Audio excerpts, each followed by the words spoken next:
bayangkan. Shanks akhirnya melepaskan kebangkitan kekuatannya yang selama ini disembunyikan, mengendalikan energi alam hingga seluruh pulau terasa tertekan. Di hadapannya berdiri Kurohige yang menggabungkan dua kekuatan buah iblis terkuat untuk merebut puncak kekuasaan. Inilah pertarungan yang akan menentukan masa depan samudera. Yuk, langsung kita bahas.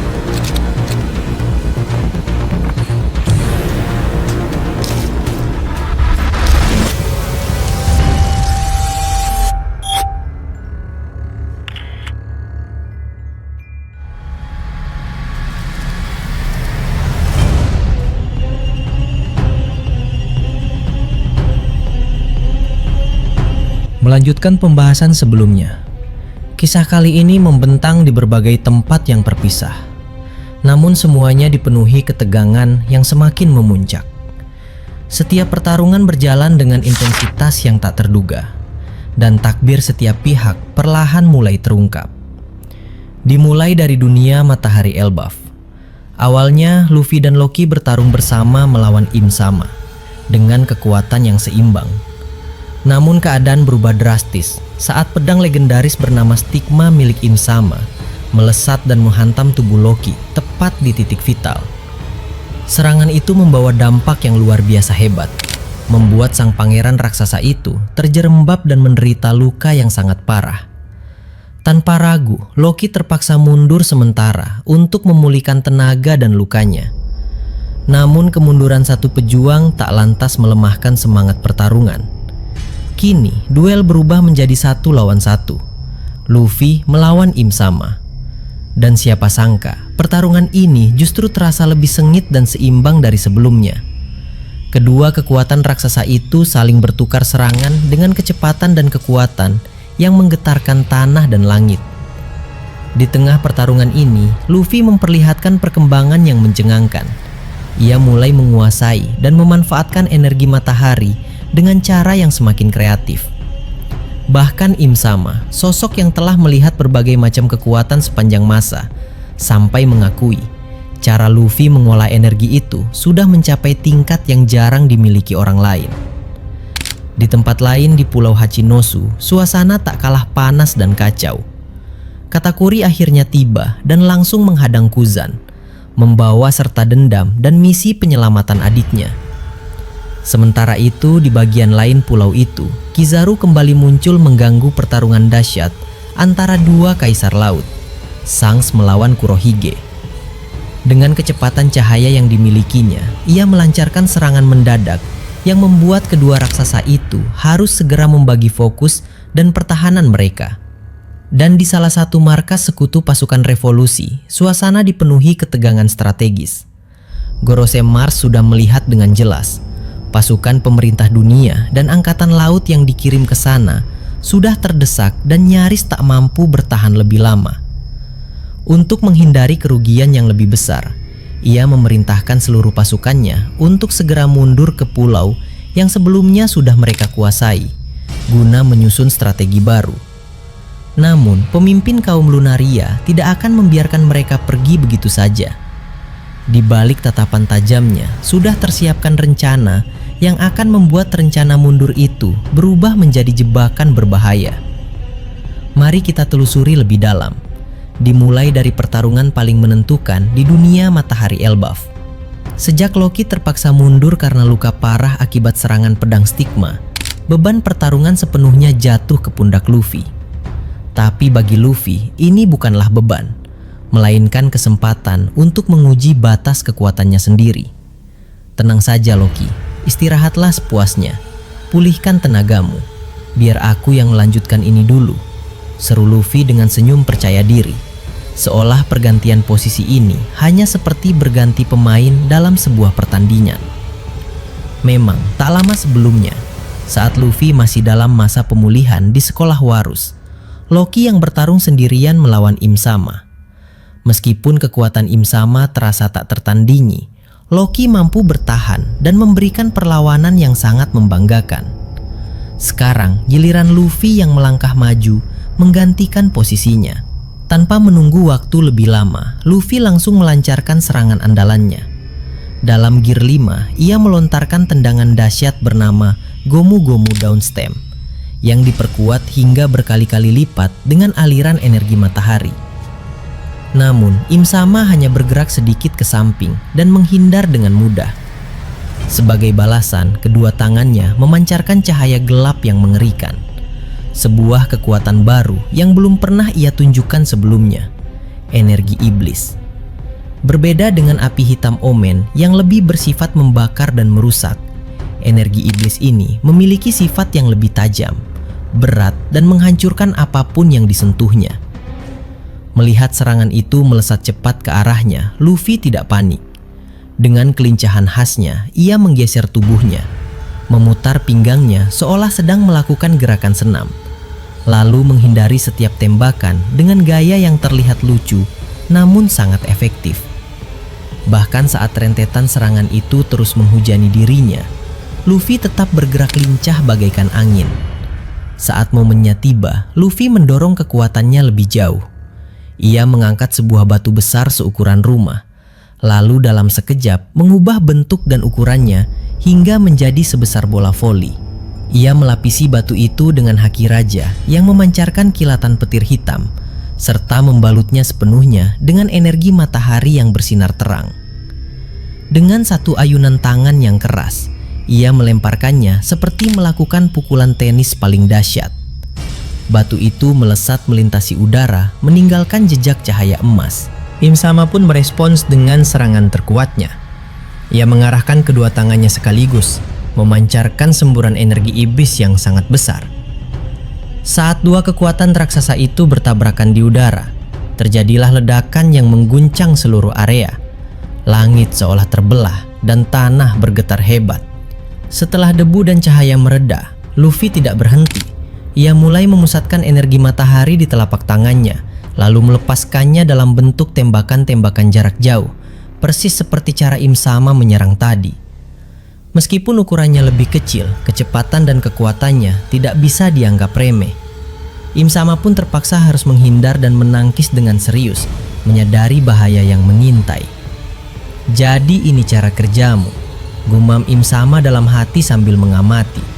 Energi matahari tidak hanya berfungsi sebagai bahan bakar untuk memperkuat serangan, tapi juga bisa dibentuk menjadi kekuatan serangan yang berdiri sendiri. Semakin kau mengembangkannya, semakin banyak cara baru yang bisa kau temukan.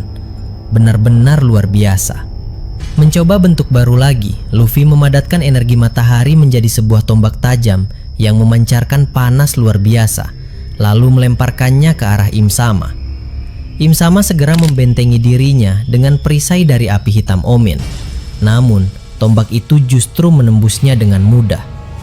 Karena tak punya pilihan lain, Im Sama akhirnya menggunakan energi iblis untuk membentuk perisai kedua yang lebih kokoh, berbentuk seperti cermin bundar yang berhasil menahan serangan itu. Ia sebenarnya enggan menggunakan energi iblis untuk bertahan, karena itu menguras tenaga lebih banyak. Ia lebih suka menyimpannya khusus untuk menyerang. Sementara pertarungan berlangsung sengit, Loki sudah ditarik menjauh ke tempat yang aman agar tidak terkena dampak benturan kekuatan tersebut. Di sampingnya Raknir, makhluk setia yang tak bisa berbicara bahasa manusia, datang membawa seikat daun-daunan khusus. Tanpa kata-kata, ia menempelkan daun-daun itu pada luka Loki untuk membantu proses penyembuhan. "Maaf sudah merepotkanmu, Raknir," ucap Loki dengan suara lemah namun penuh tekad. "Tapi tunggu saja. Begitu lukaku pulih sepenuhnya, aku akan melunasi semua luka yang Im Sama berikan hari ini." Raknir hanya mengangguk semangat, lalu segera bergerak lagi. Kali ini, ia pergi ke desa terdekat untuk mencari makanan. Ia tahu persis, sama seperti Luffy, tubuh raksasa Loki akan pulih jauh lebih cepat jika diberi asupan makanan yang melimpah. Hal ini terbukti saat Loki pernah terluka parah sebelumnya. Obat saja tak cukup. Tapi setelah ia melahap tumpukan daging, kekuatannya kembali dalam waktu singkat. Berpindah tempat ribuan kilometer jauhnya di Pulau Hachinosu, kekacauan terus meluas ke setiap sudut pulau. Katakuri akhirnya tiba di lokasi tempat Kuzan berada. Di sana, Kuzan sedang bertarung bersama dua orang rekannya, Shiryu dan Van Augur, melawan pendekar pedang terkuat di dunia, Mihawk. Begitu melihat Kuzan, Katakuri langsung melancarkan serangan keras tanpa basa-basi. Kuzan segera melompat mundur dan membentengi diri dengan tembok es, menyadari bahwa lawan barunya datang dengan niat yang sangat serius. Sebelum pertarungan benar-benar meledak, Katakuri sempat mendekati Mihawk dan berkata, "Ini urusan pribadiku dengan dia. Aku harap kau tidak keberatan." Mihawk hanya menyeringai santai sambil memegang pedangnya. "Perang ini bukanlah pertandingan tertib. Jika kau ingin berganti musuh atau melunasi dendam, silakan saja. Aku tak keberatan. Selama ini bukan duel 1 lawan 1 yang kudambakan." Mihawk pun paham alasan dibalik kemarahan Katakuri. Melalui laporan yang tersebar luas, ia tahu bahwa Kuzanlah yang menculik Puding, adik Katakuri, dan bahkan sempat membekukan Cracker hingga nyawanya terancam. Maka, ia memberi ruang bagi Katakuri untuk menghadapi Kuzan sendirian. "Kau takkan lepas begitu saja setelah apa yang kau lakukan di markas bajak laut Big Mom," bentak Katakuri sambil mengubah tanah di sekitarnya menjadi mochi lengket berkat kekuatan kebangkitannya. "Bagiku, itu hanyalah bagian dari tugas dan misi yang harus diselesaikan," jawab Kuzan dingin, lalu melontarkan serangan berupa puluhan pedang es yang tajam melesat ke segala arah. Pertarungan ini pun berjalan sangat seimbang. Memang, secara keseluruhan kekuatan, Kuzan sebagai mantan Laksamana masih sedikit di atas Katakuri. Namun, tubuh Kuzan sudah lelah dan terkuras tenaganya karena telah bertarung sejak awal peperangan berlangsung. Sebaliknya, Katakuri baru saja tiba dengan kondisi tubuh yang masih sangat prima. Hasil akhirnya masih sangat sulit ditebak. Apakah Katakuri akan menang atau justru ia harus berhenti di tengah jalan demi memprioritaskan misi utamanya, menyelamatkan adiknya, Puding. Di sisi lain pulau itu, Laksamana Fujitora sedang menghadapi Kaisar Bayangan. Musuhnya ini ternyata sangat cerdik. Ia sengaja memilih lokasi pertarungan yang dipenuhi pasukan marinir, sehingga Fujitora tak bisa menggunakan kekuatan gravitasi untuk menjatuhkan meteor, karena hal itu akan membunuh pasukan sekutunya sendiri sekaligus. Terjebak dalam situasi itu, Fujitora terpaksa turun ke darat dan bertarung secara langsung melawan pasukan Kaisar Bayangan. Sementara pemimpin mereka itu mengamati dari kejauhan, menunggu saat yang tepat untuk menyerang saat tenaga Fujitora sudah menipis. Sementara itu di tengah kota, pertarungan antara Shanks dan Kurohige mencapai puncaknya. Keduanya saling menguji kekuatan dengan penuh kewaspadaan. Tiba-tiba cahaya terang menyilaukan melintas. Kizaru kembali hadir, melancarkan serangan cahaya secara tiba-tiba. Shanks bereaksi cepat dan memotong setiap tembakan cahaya itu dengan pedangnya. Namun Kurohige terlambat sedikit sehingga terkena beberapa tembakan di bahunya. Kemarahan Kurohige meledak. Ia ingin menarik Kizaru masuk ke dalam kekuatan kegelapan Yami Yami Nomi, lalu menghancurkannya dengan guncangan bumi dari Gura-Gura Nomi.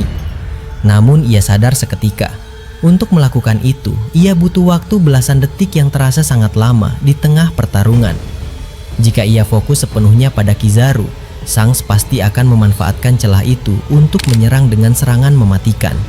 Akhirnya, ia membatalkan niatnya dan hanya melontarkan pukulan guncangan biasa yang cukup untuk membuat Kizaru mundur kembali ke tempat persembunyiannya. "Pintar juga kau tahu kapan harus berhenti," gumam Shanks sambil tersenyum, menghargai kewaspadaan musuhnya.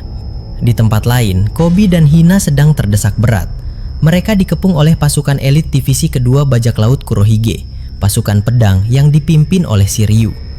Meskipun jumlahnya hanya sedikit, keahlian bertarung mereka sudah terlatih dan mematikan, memaksa Koby dan Hina bertarung dengan segenap kemampuan yang mereka miliki.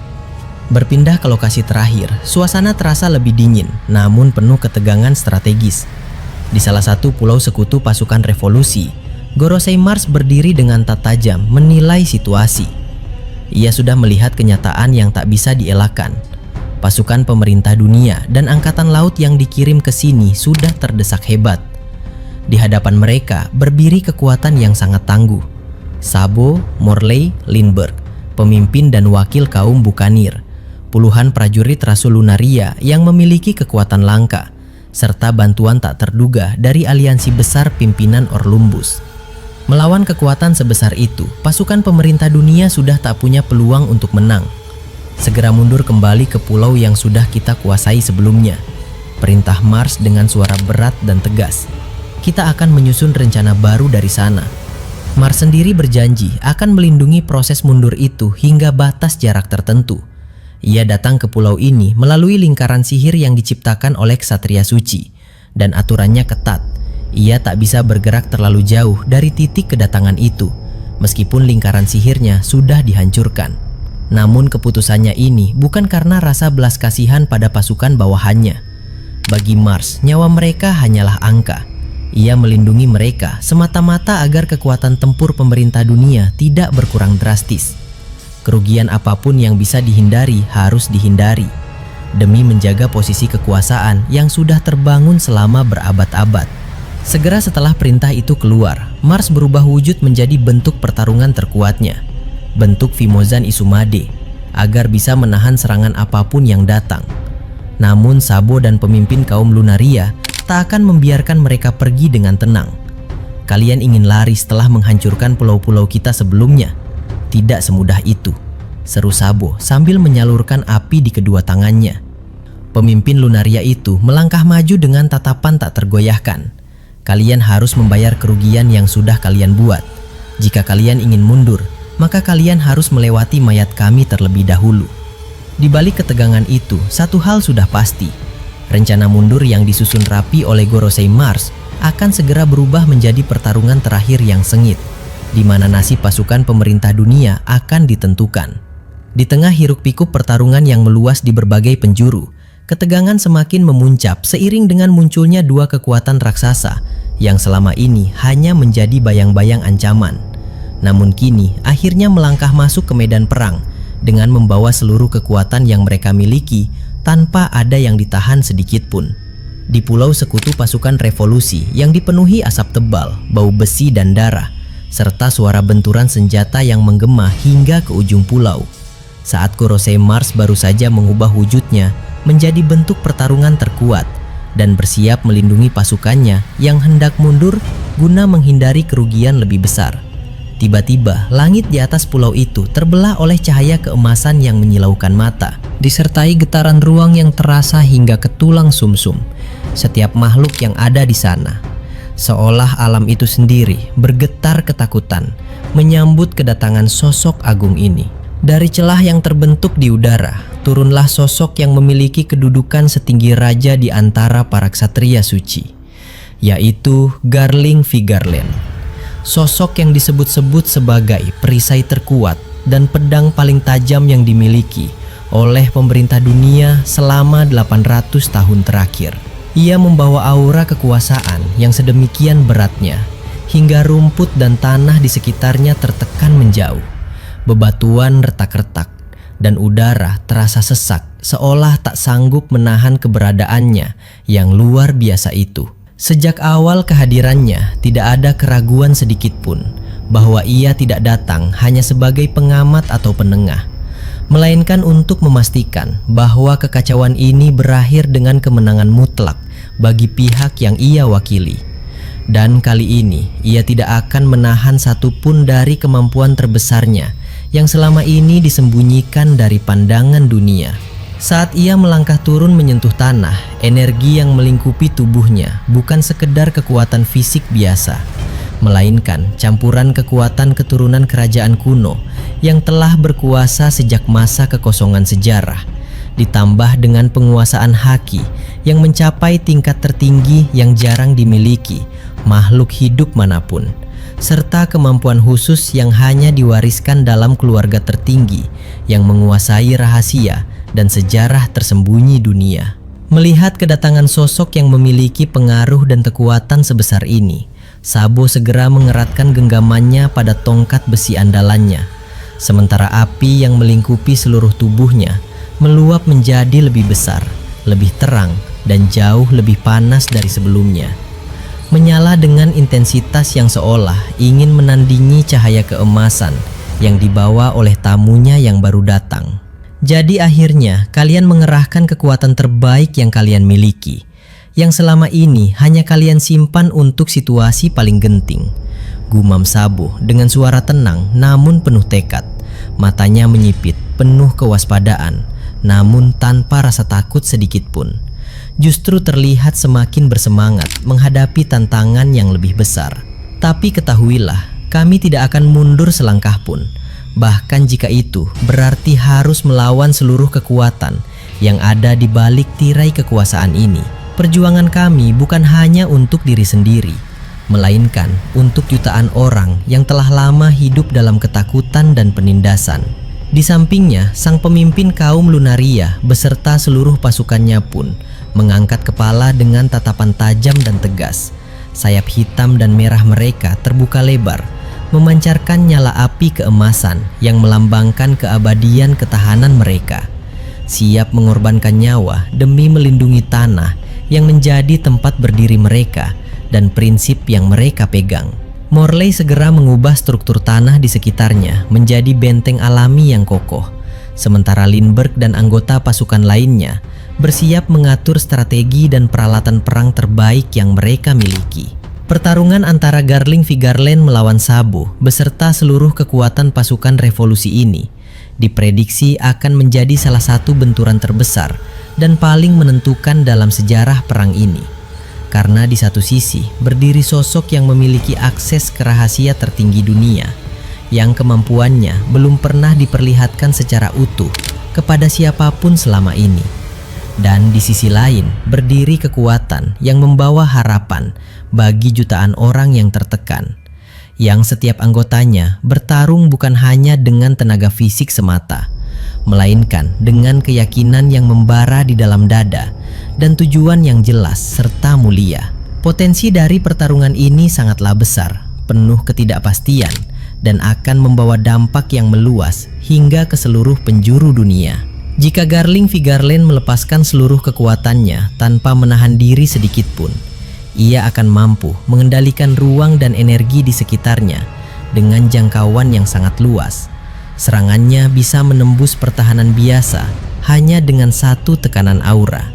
Dan setiap benturan yang ia ciptakan akan memiliki dampak yang meluas hingga merusak struktur alam di sekitarnya, mengubah medan pertarungan menjadi tempat yang berbahaya, bahkan bagi pihaknya sendiri, jika tidak dikelola dengan baik. Kekuatan keturunannya memberinya ketahanan tubuh yang luar biasa, seolah kulitnya dilapisi baja paling keras. Sementara penguasaan haki raja yang dimilikinya mampu menekan dan melumpuhkan pasukan biasa hanya dengan meluapkannya secara pasif. Namun melawan Sabo yang telah menguasai buah iblis api dengan tingkat kebangkitan yang semakin mendalam dan matang, serta didukung oleh kekuatan Morley yang bisa mengubah seluruh daratan menjadi benteng pertahanan atau jebakan mematikan kapan saja. Kekuatan Lindbergh yang memiliki alat canggih yang bisa mengganggu aliran energi lawan dan melindungi pasukan, serta kekuatan para pejuang Lunaria yang memiliki ketahanan luar biasa, kemampuan terbang, dan api yang bisa melawan panas sekalipun, Garling tidak akan menemukan jalan yang mudah sama sekali. Diperkirakan pada tahap awal pertarungan, Garling akan mampu mendesak seluruh pasukan revolusi dengan kecepatan dan kekuatan yang tak terduga, membuat mereka harus mundur selangkah demi selangkah sambil mempertahankan posisi. Namun seiring berjalannya waktu, kesatuan hati, strategi yang matang, dan keuletan yang dimiliki oleh pasukan revolusi akan mulai menutupi celah kekuatan yang ada. Sabo sendiri akan berusaha mengimbangi kekuatan itu dengan mengubah seluruh area pertarungan menjadi lautan api yang panasnya mampu melelehkan batu dan baja, menggunakan kebangkitan buah iblisnya untuk menciptakan serangan yang meluas dan terus-menerus, mencoba mempersempit ruang gerak lawan yang begitu tangguh dan serba bisa. Jika Garling mengandalkan kekuatan keturunan yang memberinya pertahanan alami yang sangat kuat, maka Sabo harus mengandalkan ketepatan serangan dan kombinasi antara energi api yang dikendalikan dengan sempurna serta haki raja yang dimilikinya, mencari celah yang sekecil apapun untuk menembus pertahanan yang tampak tak tertembus itu. Setiap serangan yang dilepaskan akan menjadi ujian ketahanan bagi kedua belah pihak, dan kemenangan di sini akan menjadi penentu apakah jalan menuju pusat kekuasaan dunia terbuka lebar atau tertutup rapat selamanya. Di tempat yang sangat jauh, di tengah pusat kekacauan Pulau Hachinosu yang telah berubah menjadi medan pertempuran luas, Suasana berubah secara drastis saat langit seolah terbelah oleh gelombang kekuatan yang berbeda sifatnya, namun sama dahsyatnya. Di sana, di tengah pertarungan yang sudah berlangsung sengit antara Shanks dan Kurohige selama berjam-jam, tiba-tiba aura yang melingkupi tubuh Shanks berubah secara mendadak, meluap keluar dengan intensitas yang belum pernah terlihat sebelumnya, hingga membuat awan di atas kepalanya terpecah dan berputar kencang. Angin berhembus begitu kuat hingga menekan segala sesuatu yang ada di sekitarnya. Bahkan kapal-kapal yang berlabuh di pesisir terguncang hebat seolah terkena badai dahsyat. Shanks akhirnya mengambil keputusan tegas untuk tidak lagi menahan dirinya, melepaskan seluruh potensi yang dimilikinya, termasuk tahap kebangkitan kekuatannya yang selama ini ia sembunyikan dari pandangan dunia, demi menjaga keseimbangan dan menghindari kerusakan yang tidak perlu. Kekuatan yang keluar dari tubuhnya bukanlah sekedar tekanan fisik biasa, melainkan pengaruh yang bisa mengganggu persepsi, gerakan, dan bahkan aliran energi dalam tubuh setiap makhluk yang berada dalam jangkauannya. Sehingga kekuatan buah iblis sekalipun bisa terasa terhambat dan sulit dikeluarkan secara maksimal ketika berada di dekatnya. Dengan kebangkitan ini, Shanks mampu memperluas jangkauan haki pengamatannya hingga mencakup seluruh wilayah pulau, melihat setiap gerakan yang akan datang, niat yang tersembunyi, dan titik lemah yang ada pada lawan-lawannya, sekaligus memanipulasi aliran energi di sekitarnya untuk menciptakan pertahanan yang tak terlihat namun sangat kokoh, dan serangan yang langsung menyentuh inti kekuatan lawan tanpa harus bergantung pada kekuatan kasar semata. Melihat perubahan drastis ini, Kurohige tersenyum lebar memperlihatkan giginya yang tidak rata. Bukan karena rasa takut, melainkan karena rasa semangat yang membara menyambut tantangan terbesar dalam hidupnya. Namun matanya menyimpan kewaspadaan yang sangat dalam dan hati-hati, menyadari bahwa lawan yang dihadapinya kini telah melangkah ke tingkat yang jauh lebih tinggi dari sebelumnya. Jadi akhirnya kau menunjukkan apa yang sebenarnya kau miliki selama ini, Shanks. Ucapnya dengan suara berat dan dalam, bergema di tengah angin yang berhembus kencang. Ini baru terasa seperti pertarungan yang layak untuk mengakhiri segalanya. Pertarungan yang akan menentukan siapa yang akan berdiri di puncak dunia ini. Namun ia sadar sepenuhnya bahwa menghadapi Shanks yang telah melepaskan seluruh kekuatannya, ia tidak bisa lagi bermain aman atau mengandalkan serangan biasa. Ia segera mengerahkan kekuatan buah kegelapan Yami Yami Nomi dan buah gempa Gura-Gura Nomi secara bersamaan, menciptakan ruang hampa yang menarik segala sesuatu ke dalamnya, sekaligus mengguncang dasar tanah hingga terbelah dan air laut naik mengamuk. Namun ia segera menyadari bahwa dengan kebangkitan yang dimiliki Shanks, serangan-serangan itu tidak akan bekerja seefektif biasanya. Shanks yang kini memiliki kendali penuh atas kekuatannya mampu menciptakan lapisan energi halus yang memisahkan dirinya dari tarikan kegelapan, serta menahan guncangan bumi hanya dengan mengarahkan ujung pedangnya ke tanah, menstabilkan kembali seluruh area yang terguncang hanya dengan satu aliran kekuatan yang terpusat. Potensi pertarungan ke depan antara keduanya ini akan menjadi benturan antara dua filosofi dan dua jenis kekuatan yang sangat berbeda, namun sama-sama berbahaya dan dahsyat.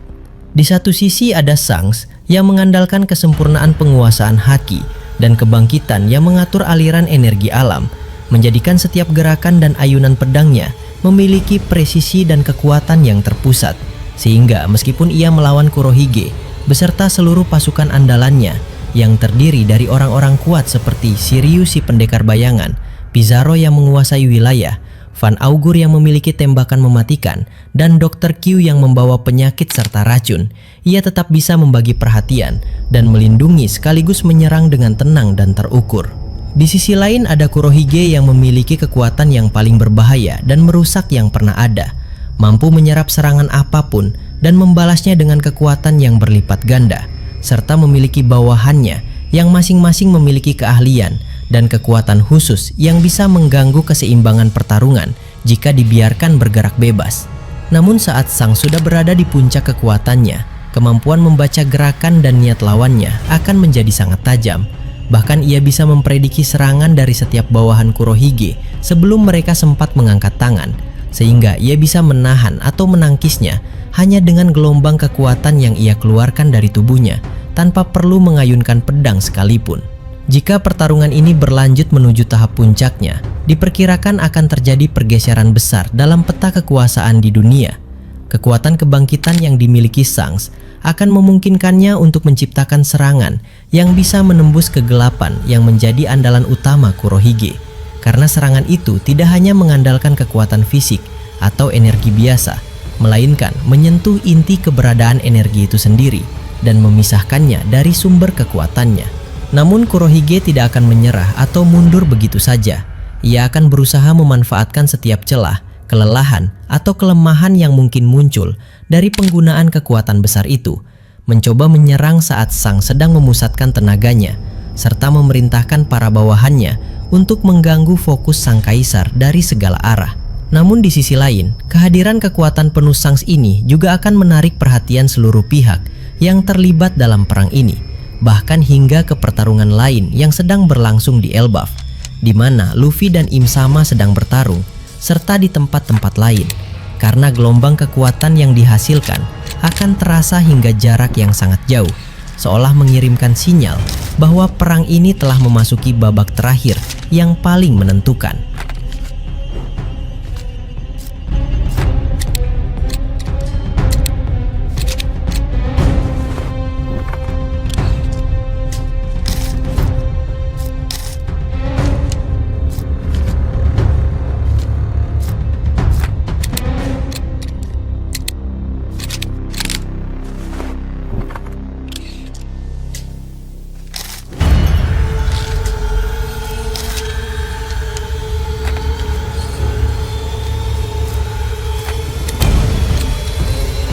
Terima kasih sudah menyaksikan video ini sampai selesai. Kalau kalian menikmati konten ini, jangan lupa klik tombol like, tinggalkan komentar di bawah, karena semua teori dari kalian juga sangat berarti dan bisa jadi bahan diskusi di video berikutnya. Dan tentu saja klik subscribe, serta aktifkan lonceng notifikasi, supaya kalian tidak ketinggalan update terbaru dari kami. Sampai jumpa di video selanjutnya.